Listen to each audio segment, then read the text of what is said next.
안녕하세요. 성수동에서 한열 질환을 치료하는 한의사 권고은입니다. 오늘은 구강자결감 증후군, 저희 한의원에 굉장히 많이 오시는 환자군인데요. 이분들을 치료할 때 예민해진 신경을 치료해야 하는 이유에 대해서 설명을 해드리도록 할게요. 먼저 이 구강자결감 증후군이 뭔가, 내가 지금 불편한 증상이 구강자결감 증후군인가? 이런 궁금증을 가지실 수 있을 것 같아요. 이 구강자결감 증후군은 구내염이라든지 다른 실질적인 증상의 이유가 없음에도 불구하고 환자 스스로 지속적으로 혀에서 불이 난다거나 자결감이 느껴진다거나 따갑고 조이고 아리는 느낌이 느껴진다거나 하는 증상을 느껴서 일상생활에 큰 지장을 받는 증상을 말합니다. 이 구강자결감 증후군만 가지고 내원하시는 환자분들도 많으시고요. 저희 한의원에서는 배열증이라든지 두한증, 이러한 한열 질환을 치료를 하다 보니까 이러한 질환과 함께 구강자결감을 가지고 오시는 경우가 굉장히 많습니다. 구강자결감 증후군을 치료할 때 저는 크게 두 가지로 치료의 가닥을 잡는데요. 첫 번째는 수소음 심경을 중심으로 한 한의학적인 심열의 치료, 그리고 두 번째로는 뇌신경을 중심으로 한 혀의 감각을 지배하는 신경치료, 이렇게 두 가지로 분류를 해서 동시에 치료를 진행을 하고 있습니다. 많은 환자분들이 대부분 이러한 두 가지 원인을 같이 가지고 오시고요. 이 두 가지 원인의 비중은 개인마다 큰 차이가 있는 것으로 보입니다. 어떤 분은 약을 쓰는 게 더 중요한 상태로 내원을 하시고, 어떤 분은 침이나 교정을 통해서 뇌신경, 즉 혀의 감각을 지배하는 신경을 치료하는 것의 비중이 훨씬 큰 상태로 내원을 하신다는 뜻이죠. 먼저 한의학적인 심열에 대해서 설명을 해드리면, 한의학에서 말하는 심장이라고 하는 용어에 대해서 설명을 좀 해드려야 할 것 같아요. 한의학에서 말하는 심장은 우리 몸에 피를 펌프시켜주는 장기인 심장만을 말하는 것이 아닙니다. 심장에 속한 경락인 수소음 신경, 그리고 우리가 생각하는 생각, 마음, 심리와 같은 어떤 정신적인 문제, 이 모든 개념을 포괄하는 문제이고요. 경락을 따라서 입의 증상, 목구멍의 증상, 그리고 심장 자체의 증상, 그리고 소변의 증상, 이런 것들과 한 계통적으로 연결이 되어 있다고 합니다. 그래서 이런 입의 증상으로 오시는 분들 중에 흔한 경우가 가슴이 두근거려요, 저는 예민해요, 그리고 짜증이 잘 나요, 혹은 소변을 너무 자주 봐야 되고 조금만 소변이 마려워도 참기가 힘듭니다. 이런 얘기를 되게 많이 하시는 경우가 많습니다. 이는 계통적으로 한의학적으로 한 가지 용어로 설명할 수 있는 같은 증상이기 때문에 그렇습니다.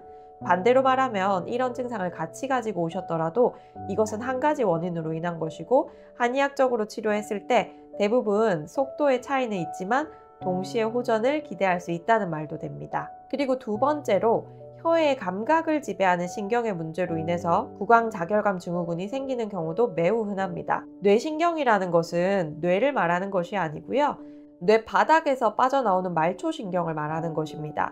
그 중에서 혀를 지배하거나 미각을 지배하거나 우리가 숨 쉬는 것, 눈으로 보는 것, 귀에 소리 듣는 것, 이런 것들의 기능에 관여하는 그 뇌신경 중에서 우리의 혀가 미각을 감각하고 혀의 그 자체의 감각을 감각하는 특정 신경들이 있습니다. 그리고 이 신경들은 대부분 귀 뒤를 돌아서 턱관절을 지나 혀로 분포하거나 혹은 턱 아래쪽을 지나서 혀로 분포하게 되는데요. 이 뇌신경 중에 미각과 감각에 크게 관여하는 신경 세 가지를 뽑자면 안면신경, 3차 신경, 설인신경이 있습니다.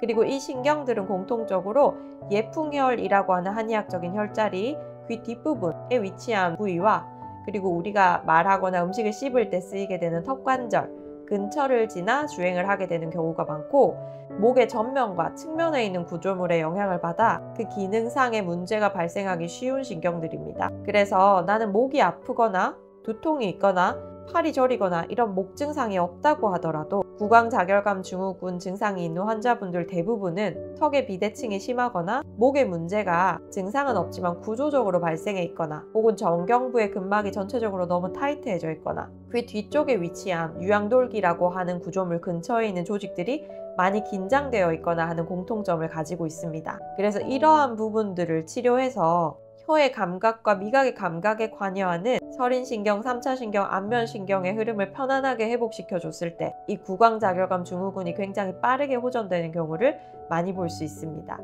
그래서 저는 이런 증상을 치료하기 위해서 가벼운 교정과 약침 치료, 도침 치료를 이용하고 있는데요. 대부분의 환자들이 이런 한의학적인 문제와 구조적인 문제를 병행해서 내원하시기 때문에 그 횟수나 기간은 조금씩 차이가 있을지라도 빠르게 증상을 호전시키려고 노력하는 편입니다. 실제로 구강자결감 증후군은 생각보다 치료 기간이 길게 걸리지 않고 구강자결감 증후군 자체의 증상은 빨리 호전되는 경우가 굉장히 많습니다. 그런데 이 구강자결감 증후군이 생겼다는 것이 의미하는 것이 다른 증상들, 가령 두근거림이나 식은땀이나 심리적인 문제, 불안, 불변, 혹은 소화불량, 극심한 피로, 우울감, 무기력, 안면 홍조 등등 아주 다양한 증상을 같이 가지고 있다는 뜻이거든요.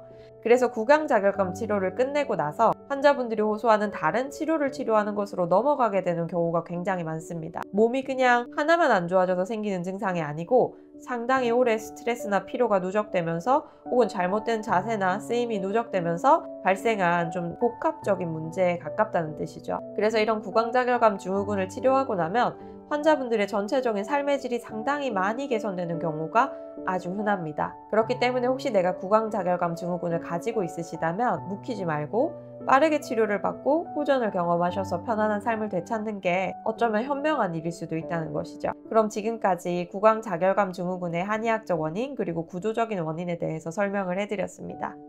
궁금하신 내용 있으시면 편하게 댓글 달아주시고요. 이 중에서 중요한 질문은 제가 영상으로 답변 준비해 보도록 할게요.